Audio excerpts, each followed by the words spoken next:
La viña turística Naldo Navarro, una industria vitivinícola artesanal que este enero pasado hemos cumplido ya 121 años.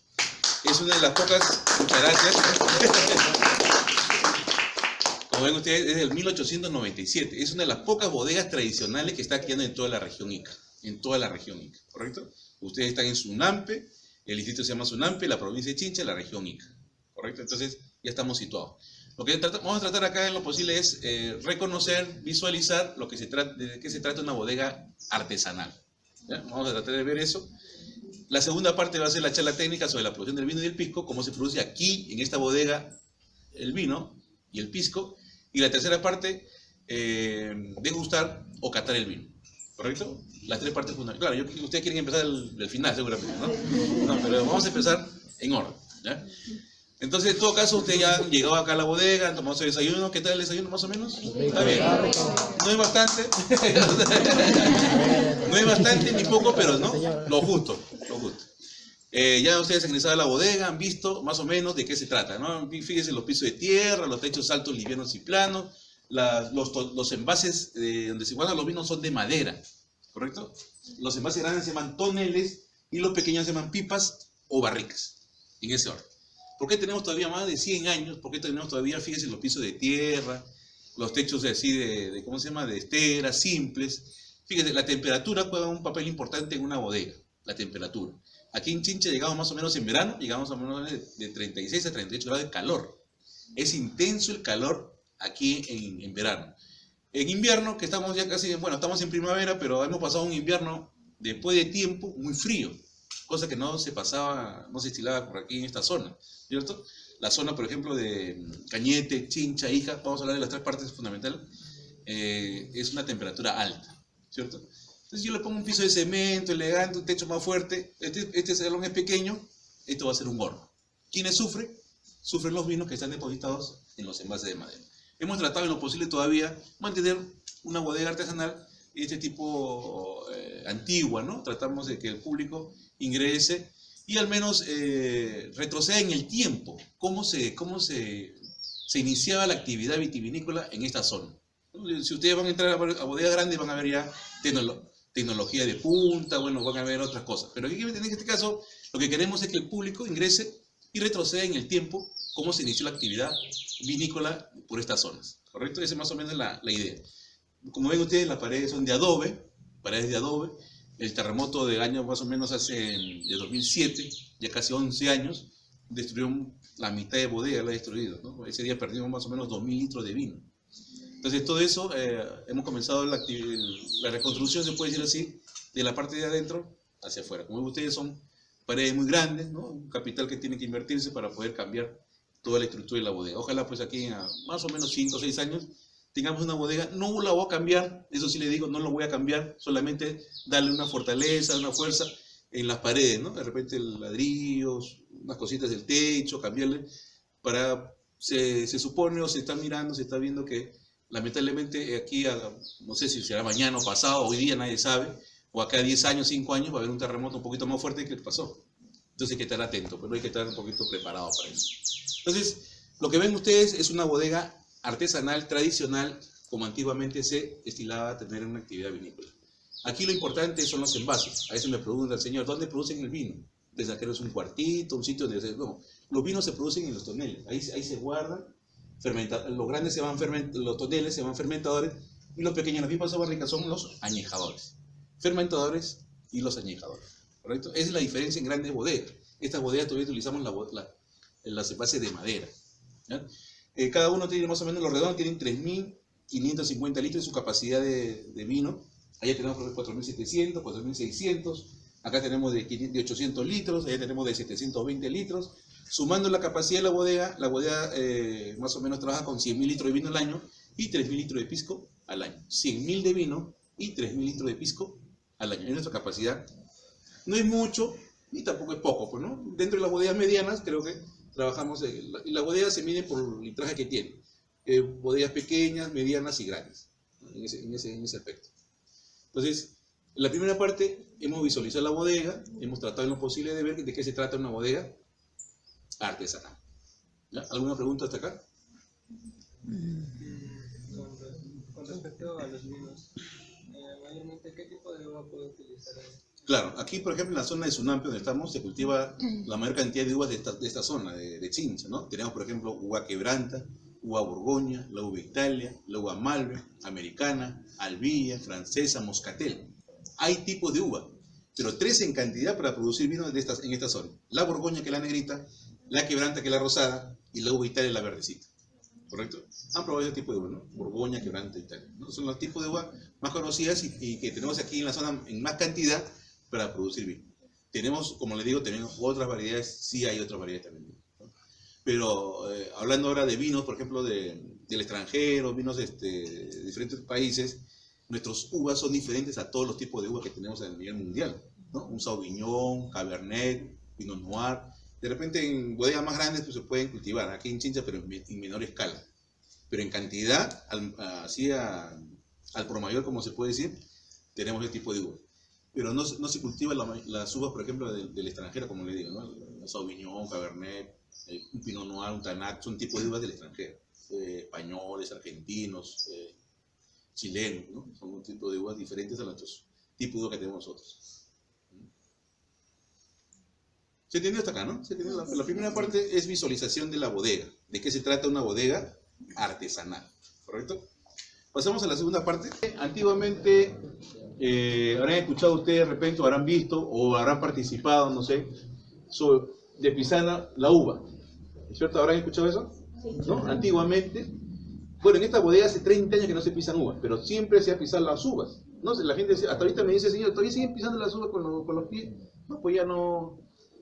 Uno que ya es el ambiente, el aire es contaminante, ¿no es cierto? Ya no se puede utilizar este tipo de métodos. Otro es por los costos, ¿no? Por ejemplo, si damos la vuelta así nomás, atrás tenemos un pozo de cemento, técnicamente se llama un lagar. Ahí entraban más o menos 3.000 kilos de uva, 8 personas pisando las uvas. Imagínense, eran 45 días. 45 días. Hoy en día, yo alquilo las máquinas. Una máquina despalilladora, una máquina estrujadora. Una sola persona y en menos de 15 días hacemos la molienda. O sea, molemos la uva. ¿Cierto? ¿Cómo se llama eso? Tecnología. ¿No es cierto? Se llama la tecnología. Reduce los costos. En una empresa tenemos que ver la reducción de costos para que sea más rentable. Imagínense que si yo hubiera seguido ese método de estar pisando las uvas, imagínense, tenía que contratar personas, ¿no es cierto? 15 personas, 45 días de que era desayuno, almuerzo, y de repente se quedan hasta las 9, 10 de la noche que darle su cena, su pago. Imagínense, es un costo total. Hoy en día ya no. Antiguamente, bueno, venía el amigo, el abuelito, el tío, el sobrino apoyaba. Hoy día ya no. Hoy día todo el mundo quiere su pago, ¿no? Entonces, la tecnología hace eso, pues, ¿no? Traemos la máquina, estrujamos las uvas. Entonces viene la uva, entra a la máquina. ¿Cómo se llama el líquido? Comúnmente de repente lo conocen. ¿Cómo se llama el líquido que sale de la uva? ¿Mosto? El mosto, ¿no es cierto? Mosto. A veces nos entienden mal o nos confunden las ideas. Tenemos las palabras, pero no sabemos utilizarlas frecuentemente. Exprime el jugo de limón. ¿Cómo se dice? El zumo. Voy a exprimir el zumo de limón, fíjense. O voy a sacarle el zumo de limón. Voy a tomar un jugo de naranja. Debió decir el zumo de la naranja. Tenemos las palabras, sino que no sabemos utilizar cotidianamente. En la fruta cítrica se le dice zumo, en la fruta dulce se le dice mosto. Mañana me voy a tomar un mosto de uva. ¿No? Ya está, jugo de uva. ¿No? Comúnmente le llamamos todo jugo. Entonces, cuando exprimimos las uvas, sale el mosto. El mosto con todo cáscara, acuérdense esto, con todo cáscara entran al tonel para su fermentación. ¿Qué significa fermentación? Que el dulce, en resumen, que el dulce de la uva se transforma en alcohol. Fermentación.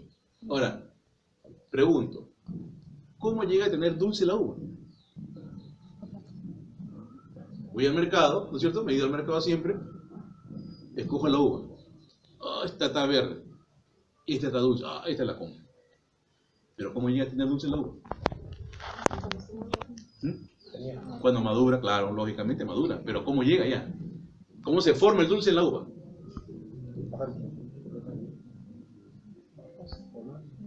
Fíjese,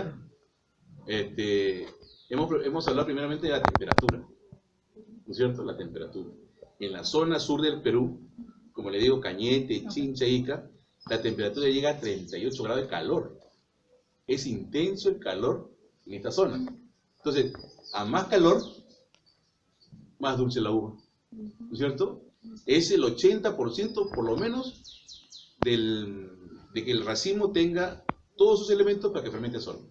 El 80% de calor. El resto puede ser los suelos, el agua que le damos, los abonos. Entonces ese racimo de uva llega en buen estado y con los elementos naturales para fermentar solo.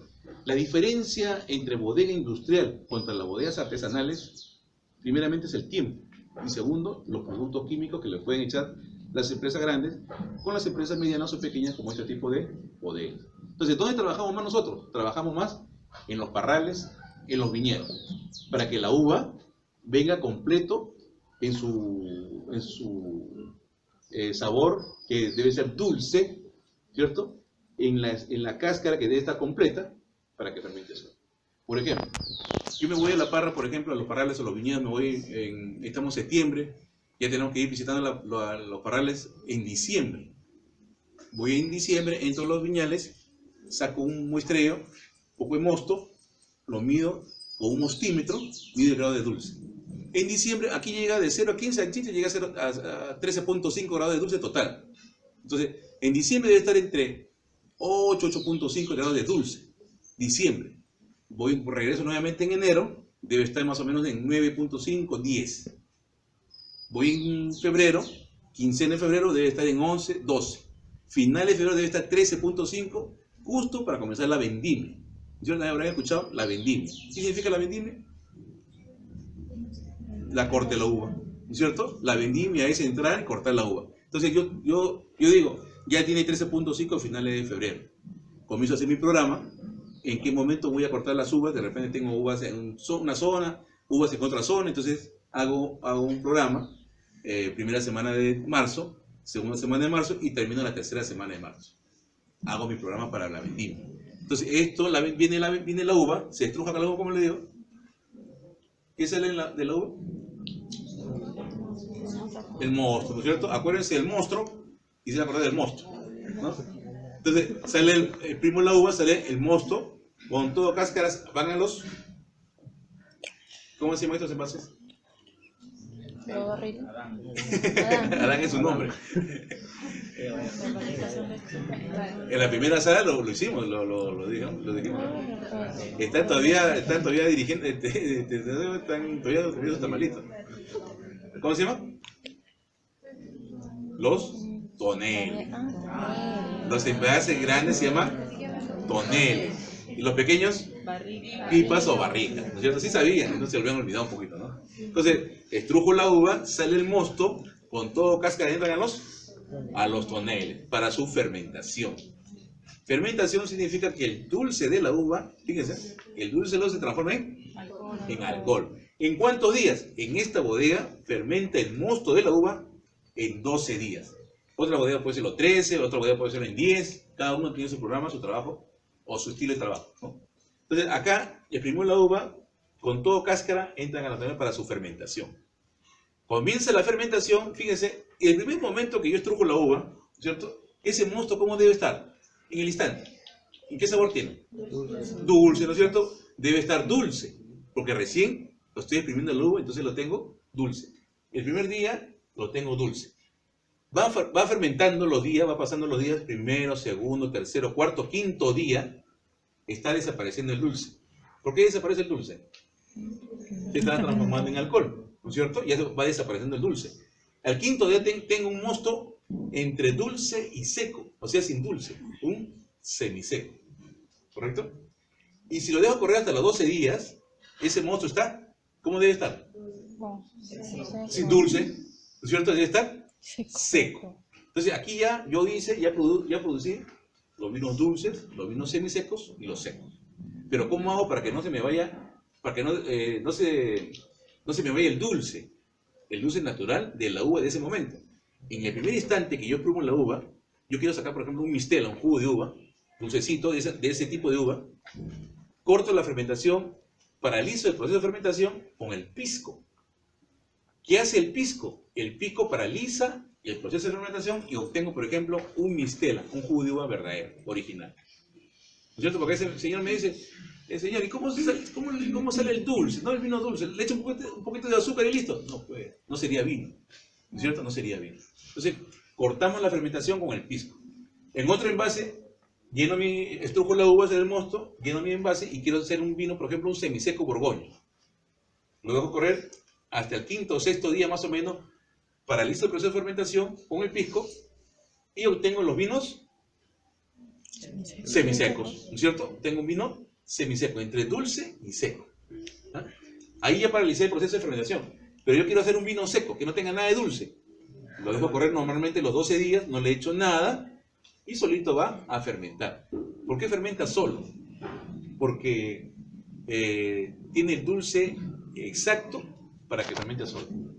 Si aquí el mosto de la uva llega a 10, a la bodega llega a 10, eso no va a fermentar solo, pero ni modo. Hay que echarle reactivo, por ejemplo, levaduras, ya son productos químicos, para echarle para que reactive y fermente. Aquí lo que tratamos de hacer es que todo sea natural. Esa es la gran ventaja que tenemos en este tipo de bodegas. ¿Correcto? Entonces, estrujo la uva, sale el mosto, fermentación 12 días, si quiero los vinos secos, 5 días los vinos semisecos y el primer día los vinos dulces. ¿Correcto? Entonces, ya tengo producido, por ejemplo, dulce, semiseco y seco. Pero en cada envase, por ejemplo, en cada envase se ha formado con la diseminación o la hora que yo he estrujado la uva, la cáscara se ha diseminado. Entonces, eso está enturbiando al mosto. ¿Cómo se llama ese proceso después de la fermentación? Se llama, popularmente le llamamos la cachina. ¿Han escuchado la palabra? Cachina. ¿No han escuchado la palabra cachina? Sí. ¿Han escuchado? Sí. ¿Han tomado cachina? ¿Algunos? No. Miren, los que no han tomado no se han perdido de nada. Yo siempre recomiendo no tomar la verdadera cachina. Imagínense, después de los 12 días, ¿cierto? Más que todo, después de los 12 días, ese líquido, ese mosto fermentado, tiene gas por la fermentación y se ha formado el alcohol de la uva. Imagínense, si ustedes se toman 3 vasos completos, 3 vasos de cachina, por lo menos son 2 días que ustedes han desaparecido del mundo. ¿Cierto? Van y no se encuentran. ¿Cierto? Por favor, por eso digo, no tomen la cachina, la verdadera cachina. Por ejemplo, acá estamos en septiembre. No hay uva, no hay momentos de uva, no hay fermentaciones en todo Chincha, no hay en toda la región, pero sí venden cachina. El comerciante vende lo que usted le pide. Señor, ¿tiene cachina? Sí, ¿qué cachina? Sí, es cachina. Ay, qué rico, y todavía es dulce todavía. La cachina es seca, nunca es dulce, ¿cierto? Siempre hay que tener, técnicamente hablando, no hay cachinas dulces. Las cachinas son secas, sin dulce. ¿Verdad? Eso hay que tener en cuenta. ¿Y cuándo tenemos cachina, la verdadera cachina? Marzo, abril y mayo. Es el tiempo donde se va a clarificar naturalmente la cachina. Pongámoslo así, el mosto fermentado, ¿no? Entonces, ¿qué pasa con lo que está enturbiando? Se va al fondo del envase en esos 3 meses y ya tenemos un caldo limpio, pues se puede decir así, ¿cierto? Lo estamos clarificando naturalmente. El tiempo hace eso. Hay procesos químicos que lo hacen en una semana, por supuesto. Un poquito de tiempo y lo clarifica naturalmente al toque. No naturalmente, pero lo clarifica, ¿no? Aquí en las bodegas artesanales es un tiempo que tiene que pasar. Y después de 3 meses ya lo guardamos de repente en pipas más pequeñas de 700, 800 litros, año y medio. ¿Cierto? El proceso de reposo en las pipas o barricas debe tener en esta bodega año y medio de reposo. Si yo tuviera más producción, más de 100.000 litros de vino, por ejemplo 200.000, 300.000 o 400.000 litros de vino, puedo guardar 2 años, 2 años y medio o 3 años el vino. A más cantidad de volumen, un poquito más de tiempo para guardar. ¿Cierto? Entonces, ese es nuestro trabajo, es nuestro proceso que hacemos naturalmente en este tipo de bodegas. ¿Dónde trabajamos más? En los viñales, en los parrales. ¿Ya? Ahí trabajamos más para que la uva venga, complete sus elementos y fermente solo. Todo pasa por la fermentación. Una buena fermentación, un buen vino. Más o menos la fermentación debe ser entre el 50%, 60% de un buen vino. El resto es el clima. Fíjense, ese clima. Todavía rezamos todavía para que tengamos sol todo el año. Hoy día habrán escuchado ustedes del cambio climático, ¿no? El cambio climático, una de las empresas que le puede chocar muy fuerte a esto es el cambio climático, es la bodega vitivinícola, por el cultivo de uvas que hay. Si no hay calor en el ambiente, no hay sol, no hay un calor alto, la uva no llega a ser dulce, imposible. Y por ende vamos a tener un vino de mala calidad o bajo de calidad, ¿no? Tratamos en lo posible de que al menos, ¿no?, el clima nos apoye también, que es un porcentaje alto, para que tengamos unos buenos vinos. ¿Se entendió hasta acá? ¿Alguna pregunta? La cachina más o menos con cuántos grados de alcohol sale. Claro. Fíjense, todos los vinos, ya cuando termina su fermentación, tienen 11.5 grados de alcohol. 11.5. Que hasta puede llegar un grado más, 12, 12.5. En el medida que va reposando, ya va bajando a su grado normal, que es 11.5.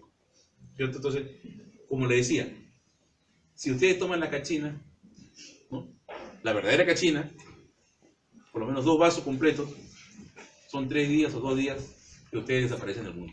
¿No es cierto? Vamos a ver rápidamente cómo se produce un pisco. Un pisco. Fíjense, ya nosotros sabemos que viene la uva.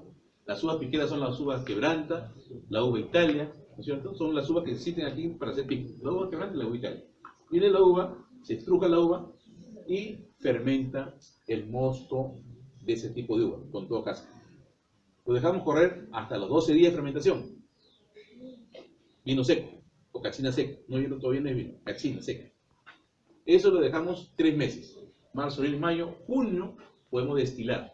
¿Cierto? Podemos destilar. En junio.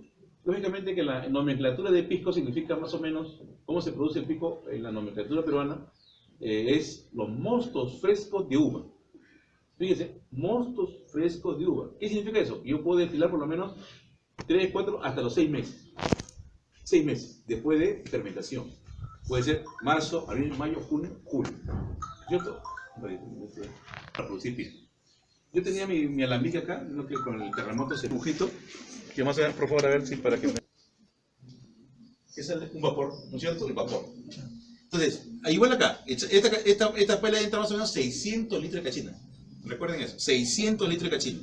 Prendemos la cocina y esto comienza a hervir. Por efecto del hervido sale un vapor. Esto va a ser el alcohol puro de la uva. Fíjense, el vapor va a ser el alcohol puro de la uva. Va a pasar por aquí, por este capitel. Este cuello de cisne se concentra en la segunda paila, el vapor, y va a pasar al ponce de enfriamiento. ¿Qué hace el agua? Lo va a condensar, ¿no es cierto? Lo que era gaseoso va a ser líquido. El agua lo va a condensar, lo va a refrigerar al vapor, ¿no es cierto? Y vamos a obtener el pisco puro. De 600 litros de cachina, solamente vamos a obtener 150 litros de pisco. Fíjense, por eso es caro. Si ustedes ven en el mercado, una tienda, pisco de 10 soles la botella, 15 soles la botella, por favor, no compren. Por más etiqueta linda, hermosa la etiqueta, y 8 kilos de uva. La uva pisquera está entre 1 sol 80 y 2 soles. Pongamos 2 soles. 2 por 8 es uva. Falta prender el caldero, falta el personal técnico que tiene que estar mirando aquí, la tapa, la etiqueta, la botella, los impuestos, utilidad. Imaginen todo ese paquete, ¿cierto? Una botella de pisco aquí en esta bodega cuesta 25 soles. Una botella normal, 0,75 mililitros. En bodega, estamos en bodega. En Lima, el traslado, la comercialización, 40 soles, un pisco de uva quebrante. 40 soles la botella de pisco de uva quebrante. Si es uva Italia, es más caro. Aquí en Perú están normados casi todos los tipos de pisco. El acholado, el mosto verde, el aromático que es Italia y el quebrante. Lo más caro, ¿qué cosa es? ¿Cuáles son? El acholado y el mosto verde. Más o menos debe estar en Lima, en tienda debe estar por lo menos 60, 70, 80 soles una botella de pisco acholado o mosto verde. Por ejemplo, en tiendas normales, pues si se van a rinconar de helado, pues de la botella está en 150, ¿no? Una botella de pisco, ¿no?, dependiendo de la botella. La cabeza, cuerpo, corazón y la cola va saliendo. Cuando comienza esto a hervir, esto está lleno. ¿no es cierto? Está lleno. Entonces aquí va a salir las primeras gotas. Esta primera gota se le llama cabeza. Esta cabeza llega más o menos a 98 grados de alcohol. Fíjense, 98 grados de alcohol. ¿No es cierto? Una copita, 3 días. 3 días usted ya desaparece del mundo. 3 días. Pero, ¿para qué se utiliza esto? La primera parte, la cabeza. Nosotros lo utilizamos para cortar fermentación. ¿No es cierto? Es para nosotros cortar la fermentación. Esta primera parte se retira y seguimos destilando. Aquí en el Perú está normado, por ejemplo, de 39 a 43 grados. Una bodega puede ser 39 grados de alcohol, el otro puede ser 40. Aquí en la bodega hemos hecho de 42. Entonces el grado alcohólico baja. Entonces aquí vamos a tener a 42. Apagamos la máquina todo y sacamos nuestro pisco de 42 grados, quebrante. Lo que va a seguir saliendo va a ser la cola, el agua destilada. Eso no sirve para nada por nosotros, lo botamos, desechamos. ¿Ya? Entonces, aquí, cuando uno destila, tiene 3 partes fundamentales: cabeza, cuerpo, corazón y lápiz. Esas son más o menos las partes fundamentales para destilar el mosto de la uva. Y obtenemos, ¿qué cosa? El pisco. ¿Ya? Aquí en la bodega solamente hacemos un solo tipo de pisco, el de uva quebrante. El de uva quebrante.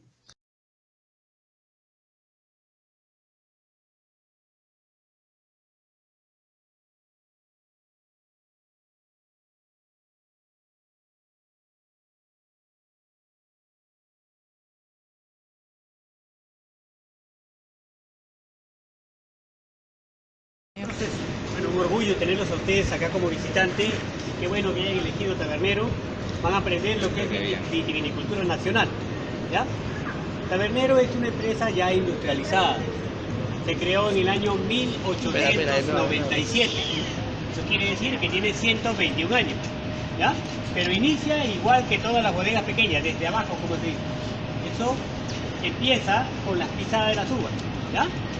Así inicia Tabernero, como todas las bodegas. Después de eso, entonces la segunda prensa es lo que hemos visto en los jardines, la prensa de lagar, que ingresaba la uva, el fierro del costado es el que giraba para que la madera del centro aplaste la uva. ¿Ves? Y el mosto ya se rescataba por manguera, fermentaba en tanques de concreto y almacenaba en barricas de roble. ¿Ya? Ahora no, ahora ya todo es industrializado, ya fermenta ahora en tanques de acero inoxidable donde vamos a pasar ahorita y almacenan en concreto y también en barricas de roble.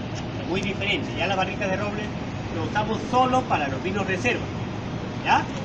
Nosotros contamos con 350 hectáreas en nuestros propios viñedos, cada cepa de acuerdo a su tipo de clima y tierra que necesita. ¿Ya? Tenemos que adaptarnos, pegarnos lo más posible para poder sacar un buen producto. ¿Ya? Tenemos entre ellas Malbec, Syrah, Cabernet, Borgoñas. Uvas pisqueras trabajamos con 3, el Italia, el Quebrante y el Frontel. ¿Ya? Ahorita vamos a ingresar a las zonas, vamos a hacer 2 grupos, un grupo por la zona del Pisco y otro por los de Molienda. ¿No tienen ninguna pregunta antes de iniciar? No, solo agradecer que nos tengan la paciencia de podernos, primera vez que la UTPC se presente acá a la Facultad de Vinos. Ok, entonces vamos a partirnos en 2, en un grupo va a ir conmigo y un grupo va a ir con mi compañero.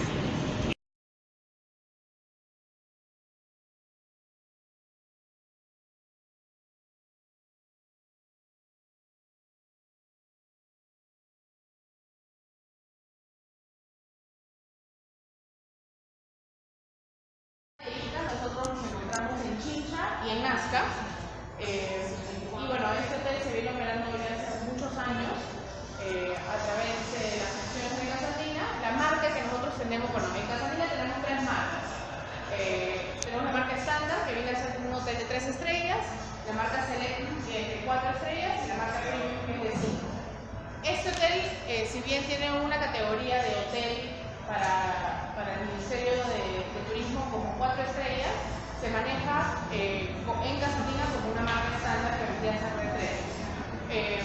Todavía estamos en proceso de implementación para seguir aumentando los atributos del hotel, pero diferenciadamente a otros hoteles que tenemos de la marca estándar, bueno, lógicamente nosotros tenemos otros atributos como son tener la piscina, tenemos gimnasio, tenemos karaoke, tenemos un bar, restaurante que está abierto durante todo el día, ¿no? Nuestros hoteles, colegas, podría decir estándar de Casa Andina, usualmente no tienen tantos atributos. Entonces nosotros de alguna manera estamos diferenciados, por eso es que estamos mejor posicionados, ¿no? Viene a ser un estándar con una llavita, se podría decir. Ahora, como Casa Andina, nosotros manejamos muchos estándares operativos, tanto para el servicio con nuestros huéspedes, como también internamente para nuestros colaboradores. Me imagino que ustedes deben conocer un poco la filosofía del Grupo Intercor, que es una filosofía de trabajo muy horizontal, donde trabajamos muy de la mano con el colaborador, y eso para nosotros representa el trabajo principal para poder atender a nuestros colaboradores y con ese recurso tan importante luego poder atender a nuestros huéspedes. Eso es lo principal para nosotros. Nuestros principales objetivos es satisfacción de nuestros colaboradores, satisfacción de nuestros huéspedes y rentabilidad, lógicamente, que como empresa también es súper importante para nosotros poder alcanzar.